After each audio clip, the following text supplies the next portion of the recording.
Shout out to Chargers Unleashed, Sebastian Joseph Day. You know the vibes, we outside. You're listening to the Chargers Unleashed podcast with your host, Dan Wolkenstein and Jake Hefner.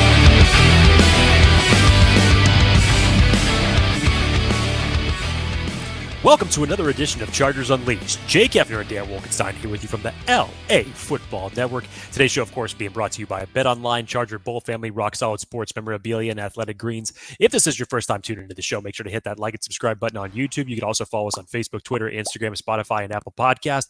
Dan Wolkenstein, like I have said many, many times over the last couple weeks. Can't wait for the draft.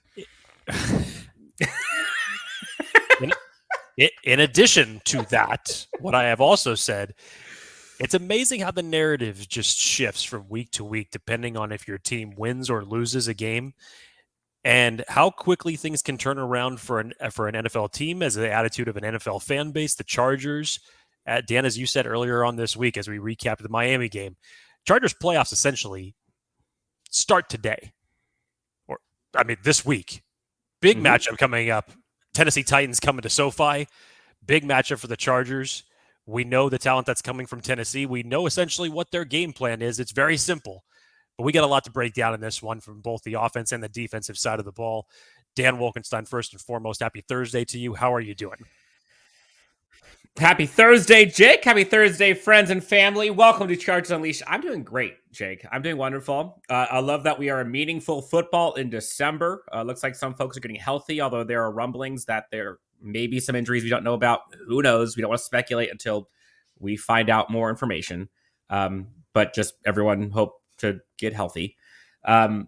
Big matchup against the Titans. And it's kind of interesting because this Titans team is not what you think that they are, like, historically, at least statistics wise, and they're kind of on a slump, on a slide. I think they're the losers of 3 straight right now, and Chargers are kind of on an uptick. So lots to get into. Obviously, Chargers offense, Titans defense. We'll flip it. Chargers defense, Titans offense, and then get into our kind of keys to the game, bold predictions, player matchups, that kind of stuff. Jake, over or under yards rushing allowed by this Chargers team this coming Sunday? The Titans with King Henry, they rush 16th in the NFL, which you would thought it would be way worse or way better. 16th in the NFL in rushing, 121.2 points per game. Over under 150 yards per game, or yards rushing allowed by this Chargers team. The only way that I could, first off, you're not going to stop King Henry. That's just not the case in this. If the Titans are smart, if Mike Vrabel is smart, and he is, this is the weird part about opposing teams going up against the Chargers the last several weeks. You look at the San Francisco game, you look at the Kansas City game, you look at the Miami game. They didn't really start rushing the ball until later in the game. You never just hit that from the get-go. And a lot of people are asking, like, what the hell? What are you doing? Why? It's the most obvious deficiency of this football team when you look at their statistics and their trends. So you're not going to be able to stop King Henry, but can you slow him down? 150 points per game. 150 yards. I'm sorry. Points per game. Yes, yards. I don't know why I said points per game. Unfortunately, I'm going to say over. I think I am too. Yeah, I'm going to have to say over on that one. I think this Chargers team is going to have to win in spite of King Henry going off. But Jake, speaking of odds, talk about our friends over at BetOnline. BetOnline, want to remind everybody, remains your number one source for all your betting needs this season. You'll always find the latest odds, team matchup info, player news, and game trends over at BetOnline. And as your continued source for all sports wagering information, BetOnline features live betting, free contests, and giveaways all season long. Always the fastest and easiest way to bet on all of your favorite sports and events, whether that's NFL, NBA, NHL, MMA, tennis, boxing, or even golf. Head on over to betonline.ag to join and receive your 50% welcome bonus for all of you with your first deposit. Make sure and use the promo code BELIEVE, that's BLEAV, to receive your rewards. Bet online, where the game starts. So for folks watching, tuning in, listening, leave us a comment, give us a subscribe, a like, but also leave us a comment. Let us know what you think your predictions are for this game. Do Chargers win? Do Chargers lose? Bold predictions, keys to the game, matchups, whatever it is. Leave us a comment. Let us know what you think. We'll go ahead and kind of talk with you guys through that avenue as well. Jake, I'll leave it to you. How do I start this? Chargers offense versus Titans defense, or King Henry versus this Chargers defense? I mean, flip a coin, honestly, because it's such a weird dichotomy between both teams when you're looking at Titans offense versus Chargers defense, or Chargers offense versus Titans defense, whatever the hell it is. It's just such a weird shift when you look at it as far as ranks and statistics goes. For the sake of the argument, because the Titans are the visiting team, let's go ahead and start with the Titans offense. Titans offense versus Chargers defense. And this is going to be, if we look at the high level picture for me, Jake, if you look at the Chargers offense versus the Titans defense, overall, it is kind of like bad on bad. If you look at kind of red versus green statistics, looking at both their offense, our defense, it's just like there really isn't much good. I'm going to go through some stats here.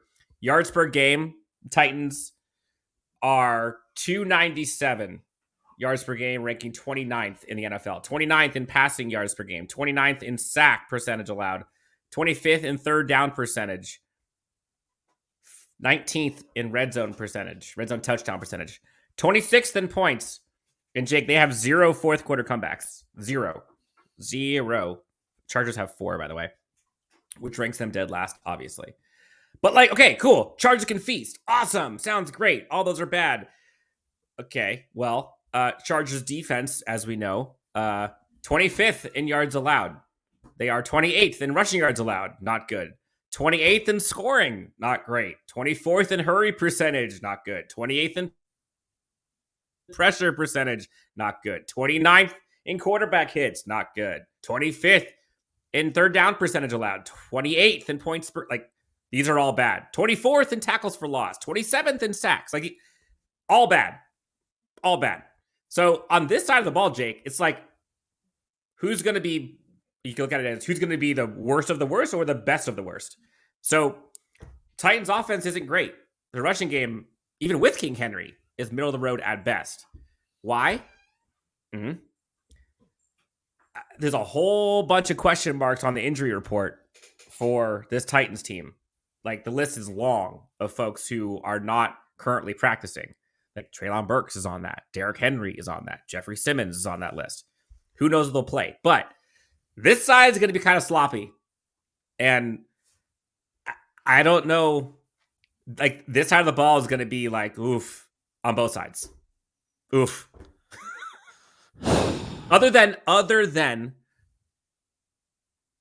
the fact that they have arguably the most physical running back in the NFL going up against a defensive front this year, historically, that is terrible.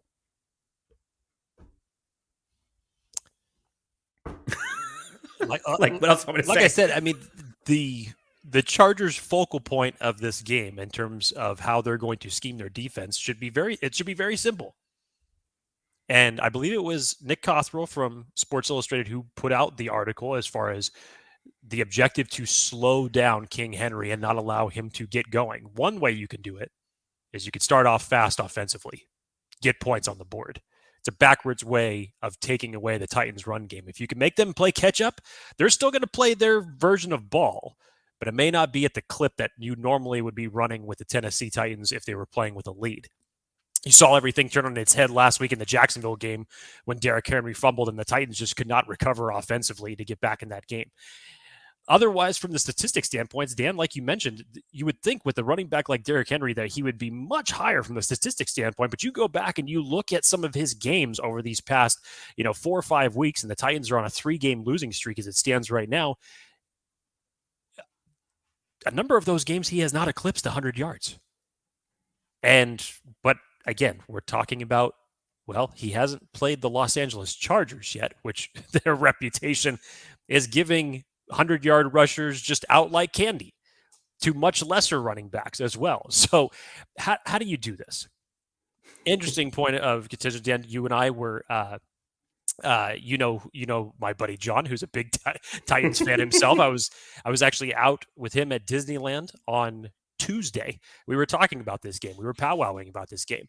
And he was telling me that he was extremely worried he's going to be at the game. And again, he was talking to me about how decimated their offensive line is, how many injuries they have racked up. I mean, if you haven't seen the injury report just from yesterday with the Titans, it's a it's a laundry list. There are a number of guys that are playing. I know Robert Woods returned to practice today, so that's definitely a bump for them. Treylon Burks, as you mentioned, Dan, he isn't practicing yet. So really just everything is looking like it's going to be a show for King Henry to basically put on his shoulders and run away with this game. But Jake, I'm looking at a report right now from a local beat writer for the Titans. Today's practice, and this is Thursday, no sign of Derrick Henry, Jeffrey Simmons, Treylon Burks, Christian Fulton, Dontrell Hilliard, C.J. Board, Nate Davis, and Amani Hooker. All those guys not practicing today. Yeah. Old friend of mine, Teron Davenport, does a great job for the Tennessee Titans on the beat. Yes, that's a lot of names. That's something that the Chargers are used to hearing. And that's Derrick Henry on that list. Right. Now, it's probably more of a veteran rest day. He's probably playing. But still. Yes. Could there have been added context to that? Sure. But in 140 characters, there's only so much you could put out, obviously, in that type of tweet. Fully expect Derrick Henry to be active for this game, no doubt about it. But Dan, so how can they essentially attack this? You have to lop the head off the proverbial snake, if you will, on this one. Whether the Chargers are starting off on defense, you basically have to crash the boards as hard as you can. I mean, Jeff Wilson was getting off some good clips again last week in Miami against the Chargers last week in the Miami game before he went out with a hip injury. So you have to figure out how you're going to stymie that in some form or fashion. Whether you're putting 8 or 9 in the box, that should be the focal point of this entire game plan. It's going to be much different than the game plan that you had for the Dolphins. So you got to figure out a way to get to that. Obviously, things are going to change if Treylon Burks ends up coming back. That's another weapon for Ryan Tannehill to have. Robert Woods already returned to practice. So again, everything is going to start and stop with Derrick Henry. There should be no secret about that. I would think that coming off of, and again, you are playing a team now that is coming off of 3 straight losses. So Tennessee, even though they're 2 games ahead in their own division, are pretty desperate for a win right about now, especially with only 4 weeks left in the season. And I think Vrabel is a very smart head coach. I think he knows the strengths and weaknesses to his team, and I think he will play to that. So 16 rushes for the Dolphins last week. It wouldn't surprise me if... Double it. Yeah, pretty much double it. It wouldn't surprise me if Derrick Henry has 35 carries in this game. Jake, I think this is going to be a game about fundamentals and a game about like technique. Like, can you tackle? Period. Can you have appropriate angles? Can you stay disciplined against someone like Derrick Henry in this offensive line? So, like, there's a couple interesting statistics with this Chargers defense that you would not expect, or just surprise me, to be honest. Jake, where do you think this Chargers team ranks in missed tackles? I could just take a wild guess, but based off of what I've seen watching the games, it's not good. so hit me where they. I thought so too. But they actually have the 9th fewest missed tackles, which is weird. But like the surprise, but I think what happens is that they come at the worst times when they are on an island, and we've seen those 50, 40-yard chunk plays all the time. You have to wrap up with Derrick Henry. And this kind of reminds me of like a Alohi Gilman type game that's needed. This reminds me Kenneth Murray's going to be big, Drew Tranquill, Nazir Adderley. Like, we can't have those busted plays that we've seen. We've seen Kenneth Murray exposed at times. We've seen Nazir Adderley take bad angles. We've seen Drew Tranquill do pretty well at times. But Alohi Gilman, for the most part, sure tackler. Jazeer Taylor in the slot last week, great hands, great sure tackle, great feet. That's what's going to be important. I think you're like Derrick Henry's going to get his. He's going to. But you can't give him second, third opportunities. And can you take advantage of their offensive line? It's not very good. The one thing that kind of scares me among the many is, as good as they are with not having as many missed tackles, like, they don't have much of the tackle for loss department. I think they rank like 24th in the NFL. if you can get the Titans behind the sticks, like you're golden. Chargers pass defense is pretty darn good. Get them at second and long, third and long, like you're gold. Because the Chargers defense also isn't very good at getting the quarterback. But if you give him time with third and long, like he has to have time to get the quarterback. So it's going to be if you can tackle Derrick Henry. Like as crazy as this is, fundamentals, tackling, angles. Multiple helmets on him. Yes. Yes. That's the way I see it.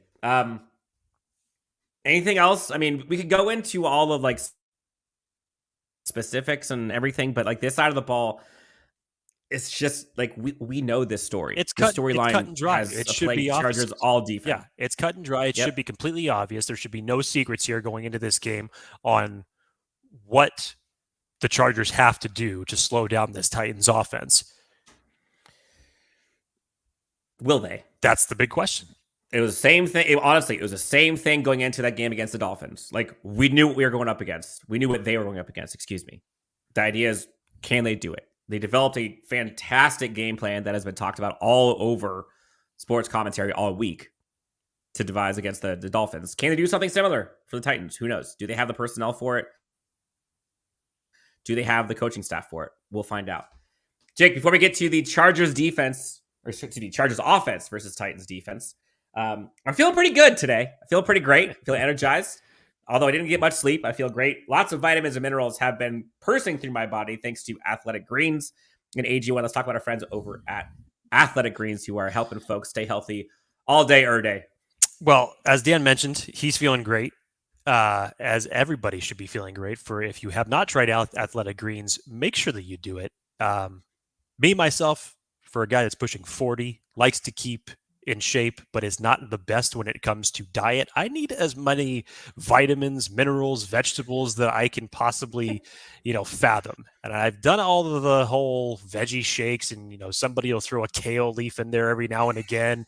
And that just totally just messes everything up. A single leaf of kale, I've always said, can just ruin an entire veggie shake. So hasn't been the best when it comes to finding the right type of combinations of things to go out and blend. But with Athletic Greens, talking about what's lifestyle friendly in terms of whether you eat keto, paleo, you're vegan, you're dairy, you're gluten-free, whatever your diet may be, this is a perfect balance of the daily vitamins and minerals that you need. So Athletic Greens right now is going to give you a free 1-year supply of immune-supporting vitamin D and 5 free travel packs with your first purchase. All you have to do is visit athleticgreens.com/ChargersUnleashed. Again, that's athleticgreens.com/ChargersUnleashed to take ownership over your health and pick up the ultimate daily nutritional insurance. Guys, I could swear by it in terms of how I feel on a daily basis, especially when it comes to gut health.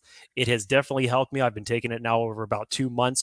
Can't say enough about Athletic Greens. So if you're like me, if you want to get yourself healthy and doing it in the best form or fashion and not having to go the hard way with coming up with all these vegetarian type of blends that you have to put your blender through and think that it's going to taste well, or have to make this type of a face as it's going down, you don't want that. So Athletic Greens is definitely the product for you. Go out and check them out. Tell them Chargers Unleashed sent you. 2 quick things, actually, Jake. One, fun fact, don't have Athletic Greens right when you're having your coffee in the morning. Those 2 things can kind of mess up your... Coffee was the kale in this circumstance. Exactly. So have it with water. Literally just mix it with water, shake it for like 30 seconds, whatever, have it. Wait 20 minutes, then you're good to have your coffee in the morning. But honestly, it's super easy. And a lot of these kinds of things like are disgusting. This one surprisingly actually tastes pretty good. So check out AG1 from Athletic Greens. Tell them Chargers Unleashed sent you, and go get yourself healthy. So Jake, here we go. This is the weird side. No question about it. Chargers offense, Titans defense. We've talked about injuries in the past, but we might be getting Trey Pipkins back for the Chargers offensive line. Was practicing today in some form or fashion, so that's obviously a step in the right direction. Friend of the show, Chicken Parm, Donald Parham Jr., slated to be active and play this coming Sunday. Huge get back. Cannot be understated enough how big his return is going to be. Yeah, huge for red zone, huge for short down conversions, huge for blocking, huge for targeting. Like it's a very, very good sign for Chargers fans to see him back. Keenan Allen, Mike Williams survived the game. They are now slated to be playing again. We get both wide receiver 1 and 2 and 3 all back. Eckler and Joshua Kelly in. Obviously, Justin Herbert, Corey Linsley looking good. So Chargers offense is getting pretty healthy, all things considered. Aside from Rashawn Slater, which again, you hear rumblings he might return at some point this season. Not anytime soon. Like, chill. Going up against a Titans defense that, historically, they're tough, man. I mean, that defensive line is no joke, but that secondary, the back end of that defense is a joke. Like, just, if I'm being honest. How do you really feel, Dan? Chargers offense, passing-wise, pretty dang good. Titans defense, passing-wise, pretty dang bad. Let me give you some statistics here to kind of prove this. Chargers offense, 3rd in passing. Titans defense, 31st in passing yards allowed. 23rd in total yards allowed. Chargers offense ranks 8th in sack percentage allowed. Titans defense, 30th in blitz percentage. Although they are 6th best in hurry. Titans defense, 30th in missed tackles. 30th. That's not good. Chargers offense, 22nd on 4th down conversions, which they've had 26 of those, 5th most. Titans defense, dead last. Dead last 4th down conversions allowed. 74%, Jake, of the 4th down conversions allowed by this Tennessee defense. 74%. Now, sounds great, but their defense is also number one on 3rd down conversions allowed, percentage-wise, just 31.6. So, Chargers offense, 42.7% conversion, 3rd down percentage, that's 11th, going up against the best of the defenses in the NFL in Titans. Now, points per game, Chargers kind of middle of the road, 14th. Points allowed, 12th for the Titans. So there's kind of like, there's this dichotomy of really good versus really bad on both sides. And which one of those are going to be exposed the most? I have a very love-hate relationship with a lot of those stats, Dan, because on paper, that sounds like the Chargers have an advantage almost everywhere with everything that you just said. I did mention, real quick, I did not mention the rushing game. Their rushing defense is very good. 3rd best in the NFL in rushing yards allowed at just 81.3. Good thing Chargers don't care about rushing. They're 2nd to last, 84.5 yards per game. So, like, do you want to see Eckler rush a bunch? I mean, go away from Jeffrey Simmons, I guess, as best as you can. That would be one of the first things that I would scheme up defensively if I was planning on running the ball. But like I said, advantageous for the Chargers in almost every category as it relates to offense versus defense. Why I say I have a love-hate relationship with some of that is because is Joe Lombardi going to be able to take advantage of some of those matchups? And historically, we have seen this through Chargers coaches and Chargers coordinators that they will sometimes fumble these type of matchups when it looks that good on paper. All of a sudden, you're just going to decide to make the Tennessee defense look solid all of a sudden, and the Chargers just come out and lay an offensive egg, which they have been prone to do at certain points of this year. Dan, one of the worst things but truest things that I have said about this team all season is that the only thing consistent about the Chargers in 2022 has been inconsistency.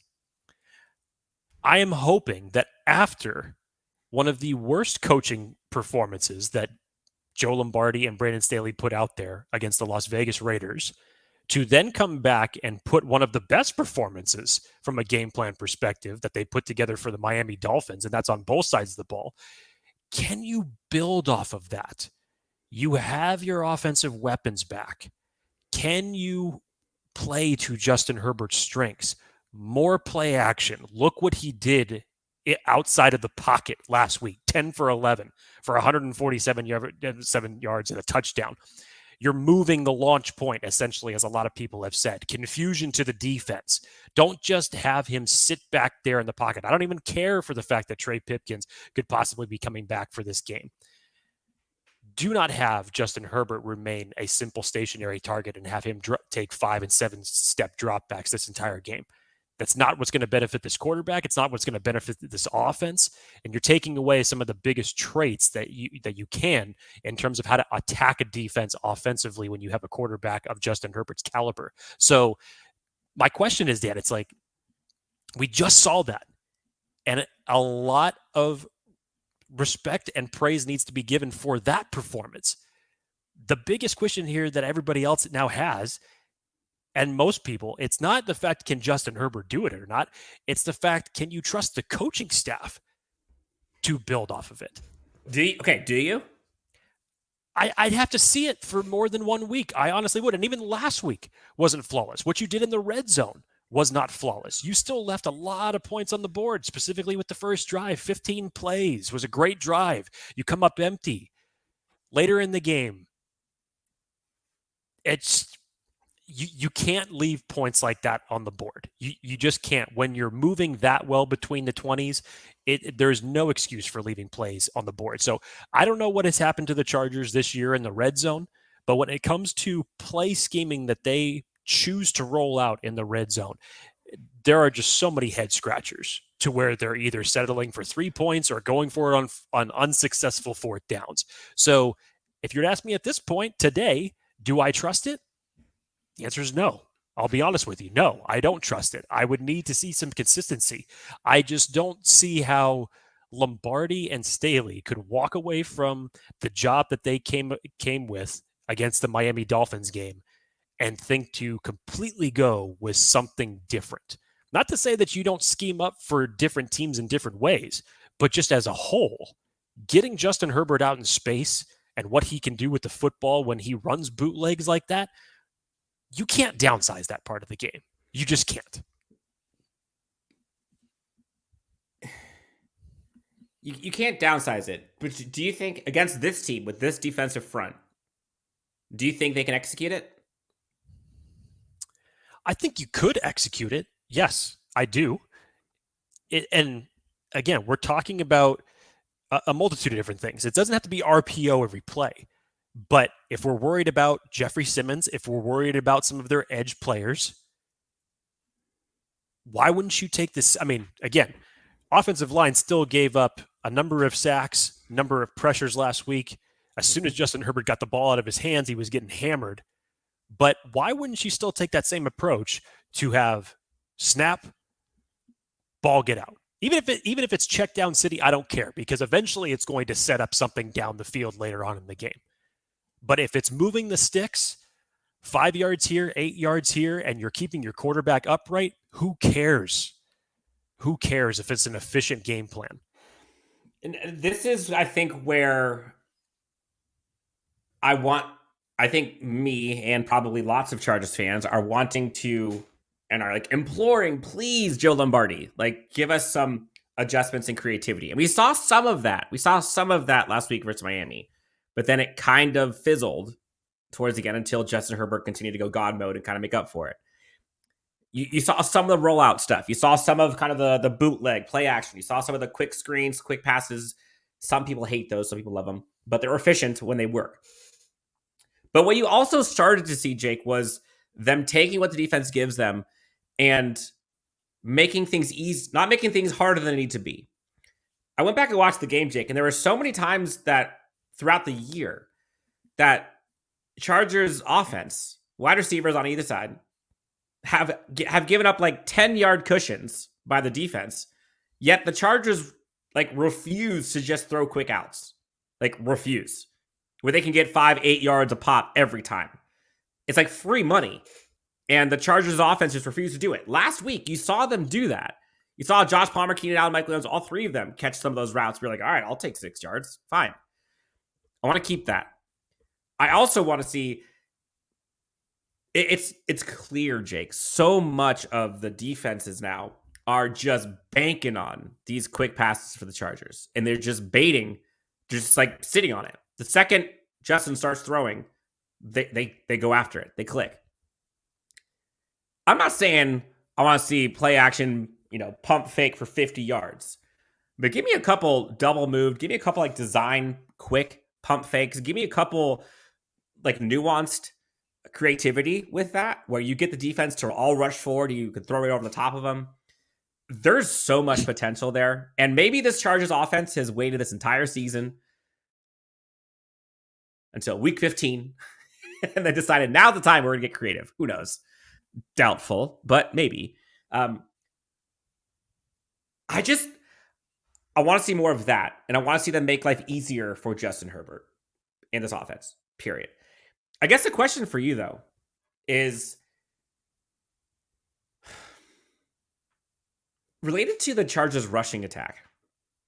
Not, like, we don't need to sit here and talk about who's at fault or, why, because I think we all kind of know. Like, in short, the offensive line is decimated and they're not able to provide much lane. The Chargers have given up on the rushing game a lot of times too early, and the rest is history.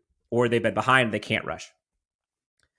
Knowing statistically the trends of this matchup, like their rushing defense is great, our rushing attack is awful. But also knowing that the opposite is true, our Chargers passing offense is great, their passing defense is terrible. What would, how much would you lean in or out of that? Would you be like, yeah, screw it, I'm throwing 50 times again? Would you be like, no, like, we're going to set the stage? I mean, it was a little bit different because the Chargers weren't having as much success in the Miami game at running the ball. So you had to rely on Justin Herbert's arm. And the Chargers have struggled at times running the ball throughout the season at different aspects of it. So in some circumstances, Justin Herbert has been forced to play Superman, whether you're having him engineer a comeback in a game or if the running game still isn't working, you have to do one or the other. But, realistically, while 39 out of 51 sounds fantastic and watching it looks even better, you just don't want that for every single game. You want this to still be more of a balanced offense. Now, Dan, to your point, because the Titans have the third-ranked rushing defense in the league and a guy of Jeffrey Simmons' caliber that's going to be along that line, do I see the Chargers having success running the ball in this game? Truthfully, no, I don't. I think it's going to have to rely on Justin Herbert's arm again. But when you look at the statistics, I mean, why would you not try to attack the biggest weakness of this defense? So maybe the question I have is, like, does it matter if they're successful rushing the ball? Like, should they do it anyways? And the reason I asked that, I think it was Ryan Dyrud I was talking about, friend of the show, founder LAFB, was kind of talking about how, like, giving up on the rushing attack too early is kind of letting the defense off the hook physically. Like, it's a lot easier for defensive linemen to play against the pass than it is to have to tackle folks and play physical up front in the trenches, trying to stop rushing attack. Now, doing it once, twice, 5, 10 times, whatever, but doing it 25, 30 times, like, at some point it takes its toll, regardless of if it works. So is it worth, like, should the Chargers go, 25 rushes for, 60 yards? Like, if you were told that's what you can get, but you're able to kind of impose some physicality there, whether or not it's winning, you're at least tiring them out a bit. Like, there's something to be said about keeping them honest and making them stay physical. Or are you like, you know what? No, let's just finesse it. Here's what I would say. If you were to tell me that would be the final stat as far as the rushing, the number of times the Chargers rush, and that was the rushing output that they 25 attempts, 60 yards. Yep. This is the only thing I would say. Half of those attempts better be Josh Kelly. Sure. And not taking anything away from Austin Eckler, but the more that you balance a 1-2 punch with Austin and Joshua Kelly is going to benefit this rushing game a little bit more. Especially against a physical rush defense. Yes, and we're not talking about 10-yard rips every time. I just think what Joshua Kelly has brought to this rushing attack for the Chargers just needs to be enhanced more than it has at this point of the season. For obvious reasons, he missed 4 games, but even before that, you saw, I think that was like their plan early on to infuse him more into this offense, and it looked good. And then last week in Miami, in the minimal times that he got some of those carries, it looked good. He almost ripped off a big one. So if you were to tell me that was the final stat, I would just hope that Joshua Kelly would have gotten half of those carries. And I think it's important, like the 2-3 yard rushes, like I'll take those. Those are fine. It's the -1-2 rushes that kill you as an offense. Yeah, I think it also matters to me. Like, okay, well, what down are you running it on? What down are you running it on? So it's like if it's an incomplete on 1st and 10, don't run the ball on 2nd and 10 because it's not going anywhere. And then you're just going to put yourself in a 3rd and long situation, which everybody can predict, pin their ears back, come after Justin Herbert, and most likely you're going 3 and out. So I think that's also been the problem of it. It's how about in the 3rd quarter, Dan? The dreaded 3rd quarter for the Chargers this year. It's like, oh, this seems like a good opportunity for us to just go run, pass. Run, pass. Let's go ultra conservative. I don't want to see that. Yeah, no, that's fair. That's fair. So we kind of went through all the statistics, both sides of the matchup. Let's get into it. The Chargers just came off arguably the best performance of the year. I don't think it's an argument. I think it's no question. Going up against the passing juggernaut of Dolphins, going into the rushing juggernaut, at least physically, not statistically, in the Titans. How do you see this one going? Where are you leaning? Prediction time. It's the one handcuff that brings this back to me, Dan, is coaching. Mike Vrabel always has a game plan. Now, it may not always be successful for him. He's not going to win every game, but he has shown that he fully understands what benefits his offense the most and their style of football. Physical, downhill. It's the same way that he approaches their defense. Physical, downhill. Can I trust Brandon Staley and Joe Lombardi to build off of the game plan last week in Miami? Or against Miami, excuse me. I don't know. Because at times, some of their game plans look fantastic. Number of times this season, the Chargers have started off fast. Other times, they've had to come back from a 10-point deficit. Maybe if there's anything that I'd like to see changed, are you kidding me? Are you going to come out with another flat 3rd quarter again? I just don't know. I think this is going to be an ugly one, Dan. The Chargers are only favored by 3 points in this game. But from an offensive output standpoint, you should have plenty of avenues to attack this Titans defense and be able to have opportunities to put up points. So, under that circumstance, I'll go with Vegas on this one. Chargers win 30-27. Close. 30-27. You think Chargers are putting 30 points up?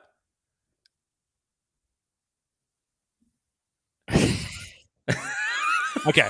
Let me read.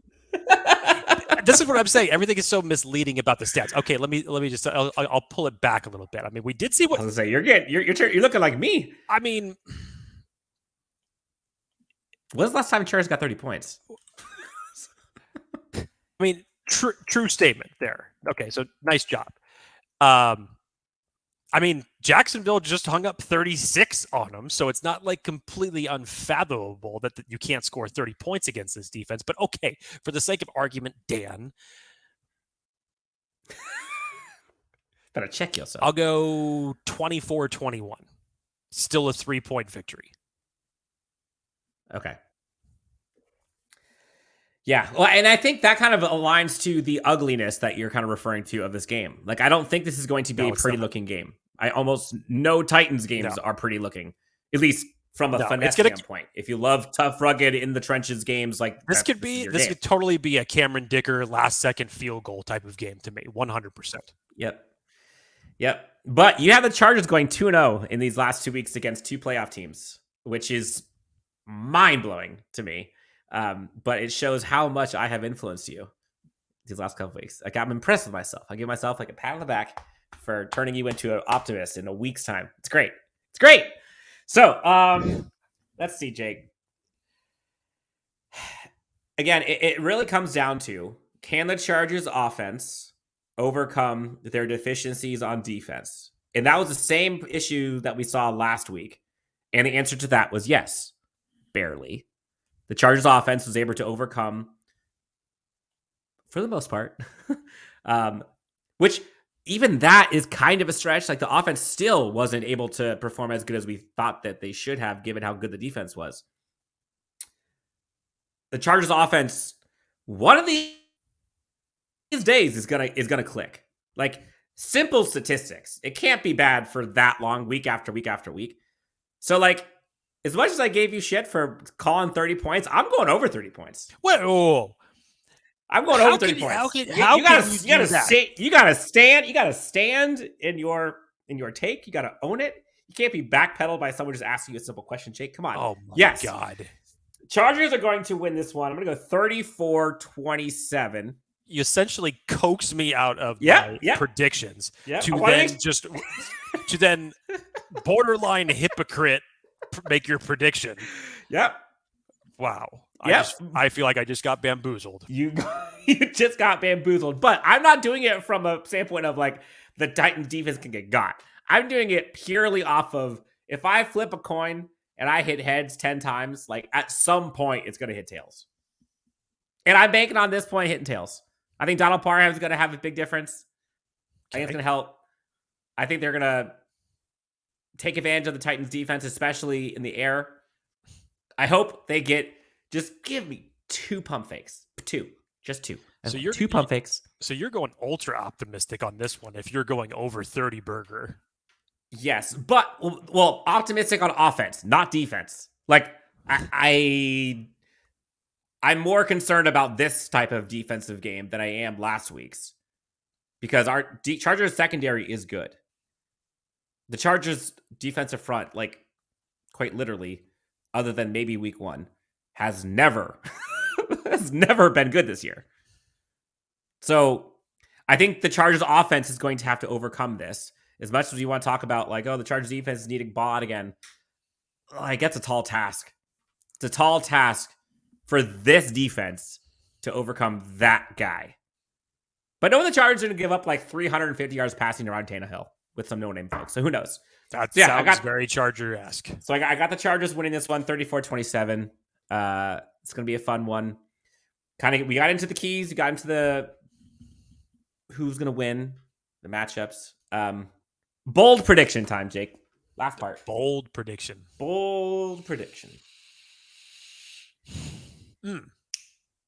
I got one for you. There were a lot of standout performances last week, specifically on the defensive side of the ball. Michael Davis, who has continued to look solid over these last several weeks since he has been thrust into the lineup to take over for J.C. Jackson.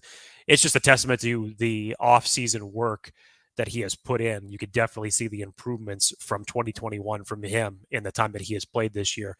Alohi Gilman, who 100%. Stepped in for Derwin James last week, looked very impressive. But Dan, I'm going to give you one here, because Tannehill is definitely not invulnerable to throwing interceptions. And I got one for you. Even though I know that it looks like as of right now that Bryce Callahan could be returning for this game. Again, limited participation in practice this week. Mm-hmm. How about you build off a little bit more and insert some Jasir Taylor a little bit more into this defense? How about Jasir Taylor get himself an interception in this game? I would love it. Brandon Staley talked about how good he looked and how much he fit in and belonged as a starter. We saw what Jasir Taylor does on special teams, and that special teams is balled out. But seeing him belong and take over for Bryce Callahan again, you can't replace Bryce Callahan, but for him to make it look that good, you'll take against those guys. Yeah, that's a good one. I like it. Jasir Taylor, you've got. Let's see. Bold prediction for me. See, like I don't think I could do a bold prediction about Justin Herbert because like none of that really is bold. Yeah, it's not. I'm gonna go. This is tough. 3 forced fumbles. 3 forced fumbles by this Chargers defense. Yep. I think the takeaway department is going to be huge. We didn't see any last week. We saw the Chargers win the takeover battle against the Raiders, but still lose. I think they're due against this team. 3 turnovers by this Chargers defense. 34-27 Chargers. Went a little long here, Jake, but that's okay. Big matchup against the Tennessee Titans this week at SoFi. If you have not already gotten your tickets, you have not gone to see a game this season, this is one to go to. Playoff atmosphere at SoFi this coming Sunday afternoon. Hope to see you there. I'll be there. It's gonna be a fun one. Jake, anything else you want to tell the great friends before we head out of here? No. I am a man of few words today. Simply put, we're here. We talked ball, broke it down, ready for the game. Vini Vidi Vici. That's what that means. Exactly. All right, for Jake Hefner, you can find him at Jake T. Hefner, myself at Dan W Sports. Guys, gals, thank you so much for tuning in to Chargers Unleashed. We'll talk to you next time. Have a good one.